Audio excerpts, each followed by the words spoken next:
Let's go back to fourth grade. It's a typical day. You wake up, brush your teeth, and meticulously plan your outfit to ensure everything is just right. Shirt, check. Shoes, check.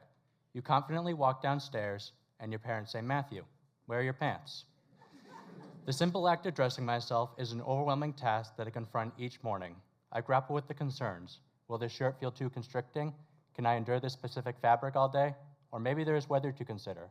Is there a special event with a particular dress code? And throughout all this confusion, I sometimes happen to forget the crucial step of putting on my pants. Occasionally, I take that first step out of my room and realize it. Other times, I'm moments away from leaving the house. It's difficult to articulate, but this is an example of one of the many challenges that I face as I navigate life with autism spectrum disorder, or ASD. And I'm not alone. There are 5.4 million adults and 1 in every 36 children that are diagnosed with autism in the United States. That means chances are a family member, friend, or someone you know is autistic. So, think back to your favorite childhood toy or activity. Maybe you enjoyed coloring or imagining that you were a pirate with your friends. Now imagine being told that the way that you were playing was not entirely the right way to play. As a child, I loved my toy trains and cars. Instead of racing them around with my peers, my favorite activity was to line them up in a row, take them down, line them up in a row again, and take them down. I would do this for hours, and through my eyes, this was the most exciting way to spend my time. But my parents and I were told that this approach to play was not normal, and that I should be pretend playing using my imagination. For example, I was told that I should be playing kitchen with my peers, but playing kitchen didn't make sense to me. We aren't serving any customers, we aren't cooking any food, we aren't operating a kitchen, only pretending like we are. Why would I want to pretend to operate a kitchen when I could line up my cars and trains? Nonetheless, I was put into extracurricular classes that would attempt to teach me how to pretend play with other kids my age. Later on in high school, I developed an idea for an after-school group to meet and talk about social and emotional challenges that impact students. Being analytical and process-oriented, I developed a 6-page proposal to present to my school guidance counselor. At this point in my life, I knew that I struggled to demonstrate acceptable body language and voice tone, and wanted to present in an open, professional manner. So my parents helped me practice how to sit, talk, and give thoughtful pauses throughout conversation. The next day, I confidently walked into their office, handed them the presentation, and sat down. I sat with my back straight against the chair to show that I was paying attention, with my feet flat on the floor and my arms resting on the armrest. Not crossed, as crossed legs and arms can be viewed as not being open to new ideas. I maintained direct eye contact and worked hard to add inflection in my voice. And after what I thought was a successful presentation, I was shocked to have been met with complete rejection and no further comments, and was quickly ushered out of the office. Later that afternoon, my mom received a call from the guidance counselor stating how I came marching into their office. They highlighted my tone as aggressive, my voice as monotone, and my posture as stiff, and referred to me as angry, annoyed, and not able to see reason. After experiencing this and hearing the comments that were said, I was extremely hurt and confused why someone would say these things after I was just trying to help others. They took the entire interaction as a personal offense that forever damaged the relationship. This, unfortunately, was not the only instance like this.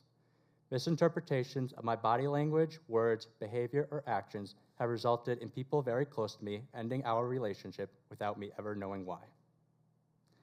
When I was younger, I was told that I had autistic characteristics but didn't meet the full criteria. Had anxious tendencies, but there seemed to be more going on. Had some difficulty paying attention, staying on task, and processing information, but it wasn't ADHD. It was all very confusing. I received a variety of diagnoses from various professionals that never fully felt right. Some were helpful, some were frustrating, and some were just flat out wrong. But growing up with all the non-answers made me not want to listen to any of them, and I shut down, not wanting to know why I felt, acted, or reacted the way I did. I struggled growing up feeling that I was different from others. I couldn't always express my thoughts, feelings, and emotions, understand my frequent emotional outbursts, or feeling overwhelmed over small things. Like if I had to wear a necktie, why would it send me into a panic attack? My parents continued to support me and pushed me to try to talk things out, even if they didn't make sense to me at the time. I knew that I struggled, but I wasn't ready to figure it out until I was graduating high school. As I was preparing to study at college and live on campus, I thought maybe I should try to better understand myself, my strengths, and my weaknesses. Freshman year of college, I was evaluated to determine if I met the criteria for an individual with ASD. After being tested and patiently awaiting the results, right as I walked into the evaluator's office and sat down, he wasted no time and told me that I officially had autism. Now, not to sound dramatic, but after hearing this, it was like a part of me had died. My stomach turned and my thoughts went blank. They went on to speak with me for the next 20 minutes or so, but everything was going in one ear and out the other. So while I was hoping for a definitive answer and already had a gut feeling that I was autistic, it was still very difficult for me to hear these words. The reason I am sharing this aspect of my story is when I was first diagnosed with autism, I did a lot of internet searches to try to find stories of those that were like me, and to my surprise, there weren't many. I even watched many TED Talks on autism, but they're more clinical and not from the individual's perspective. So if anyone in the audience viewing this is going through or went through a similar situation, I wanted to share through my eyes how I coped with the diagnosis and how I use autism to empower me and not weigh me down. With that, I'm going to share several challenges that I currently face and strategies that I use to overcome them. Socializing has always been a challenge for me, and these challenges of socialization continue to persist. For example, loud noises and flashing lights quickly overstimulate and overwhelm me. That, combined with my fear of losing control, does not go over well at large social gatherings, like parties or concerts. Also, I'm a very routine-based individual. I plan my days weeks in advance, so when my friends want to hang out without notice, it messes up my day. I want to hang out with you all, but I didn't have you on my calendar 3 weeks ago, so I don't know if I can rearrange my day to be able to hang out.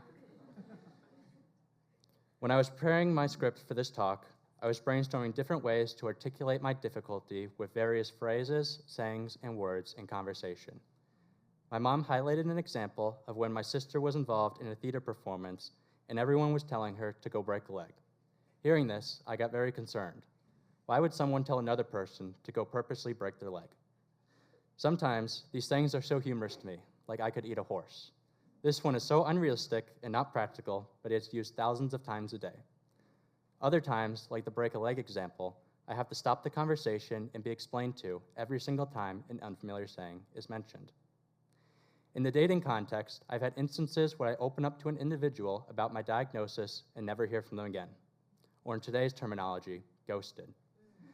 I struggle with this because on one hand, I'm proud of who I am and I am proud that I'm autistic, but on the other hand, what opportunities am I missing out on based on the perceived opinion of others? Communication is especially stressful for me, as I'm sure it is with many of you. Within today's culture, we've trended towards digital communication. Jobs, internships, friendships, dating, and school have all transitioned online. Being online presents many challenges since my communication habits do not translate well. For instance, I'm very short and direct with my messages, which many can interpret as rude or uninterested. And oftentimes, people are looking for hidden meanings within my messages, but I am incredibly literal and mean exactly what I say. But when people look for hidden meanings that don't exist, it makes email and texting very confusing. In-person communication is also challenging for me. I struggle to remember that I'm supposed to have specific body language, react to certain situations in a certain way, and have fluctuation in my voice. These are all things that I have to consciously think about, but if I stop, relationships are at stake and I'm met with societal criticism and judgment. Then there are the stereotypes around those with autism. I'm sure many of you in the audience are faced with stereotypes and discrimination on a daily basis. Autism is no different. Most of us may know someone or have an image in our head of what someone with autism might look like, whether it's the kid running down the hallway screaming or the person who is genius-level smart but cannot communicate. But there are many versions of autism despite these stereotypes, hence the spectrum. So when I'm applying or employed at a job, I have a decision to make on whether or not I want to disclose my diagnosis. Will it negatively impact the way I'm perceived? Will I not get this job because I checked off autism on the disability acknowledgement form? Or will people make assumptions about my abilities, putting me into a box, predetermining what I can or can't do? I understand that autism comes with its challenges, but I do not let those challenges keep me from pursuing my goals. With that, I'm going to share several strategies that I've incorporated into my life to help me succeed as a person with autism.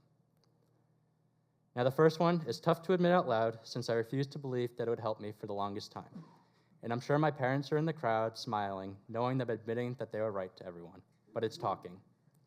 Whether it be with your friends, family, colleagues, or counseling, I believe that the sheer act of talking out loud about the good or bad going on is extremely beneficial and freeing.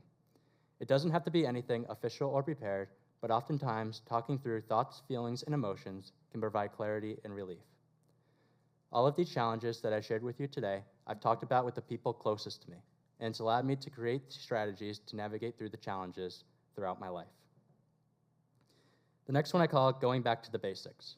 When life becomes overwhelming, I tend to lose direction and motivation, so I go back to the basics.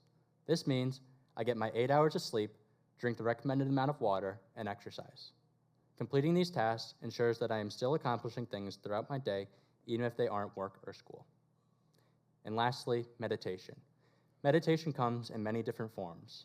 To some, it may be reading, running, yoga, or listening to a mindfulness exercise. For me, it's building with Lego. When I'm building with Lego, my mind goes blank, and my sole thought is focused on what I'm creating, the techniques I'm going to use, and what I want the outcome to look like. It relaxes me when I'm feeling stressed or overwhelmed. That way, when it's time for me to focus on work or school, my mind is calm and I'm ready to take on new challenges. Now, while these strategies work for me as an individual with autism, that doesn't mean that they can't work for you too. But if you are someone with autism or are just looking to better yourself, these are the most prominent strategies that I have implemented into my life. I've talked a lot about the strategies I face and the challenges I face and the strategies I utilize to overcome them. But I would be remiss if I didn't highlight the advantages that autism brings. Most of us have heard or know someone with autism that excels at different things. Maybe it's pattern recognition, attention to detail, or creativity. They may have high integrity, honesty, or develop innovative ideas or solutions. Now, of course, these traits aren't unique to only those with autism, but those with autism may have some specialized strengths. For instance, with me, I have never experienced the feeling of jealousy or being insulted.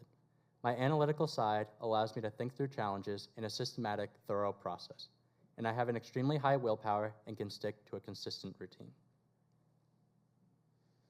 A little over a year ago, I had a conversation with my previous manager and shared with her that I was autistic. I explained some of the difficulties that I faced in the workplace, and she said something along the lines of, "Wow, Matt, I had no idea. I actually have a son in elementary school who's autistic, and seeing you manage people in different tasks in the workplace is really inspiring and gives me hope that my son can become successful in his own way, despite the diagnosis." This took me by surprise because it had never occurred to me that my story could be inspiring or give hope to others. I'm not normally someone who brags and boasts or shares my achievements, but I will highlight some of my accomplishments that will hopefully inspire you. I'm a junior in college who's made the Dean's List multiple semesters. I started my own business, earning over $60,000 in revenue, and I maintained multiple friendships for many years. Autism comes with its challenges, but I do not let those challenges define me.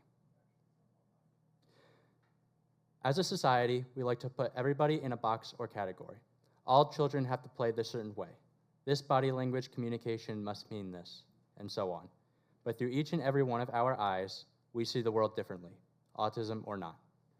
I challenge you all, before telling someone that they are wrong, because it's different from what you know, believe, or remember, that everyone has their own unique perspective and sees the world through their own eyes. Let's embrace it.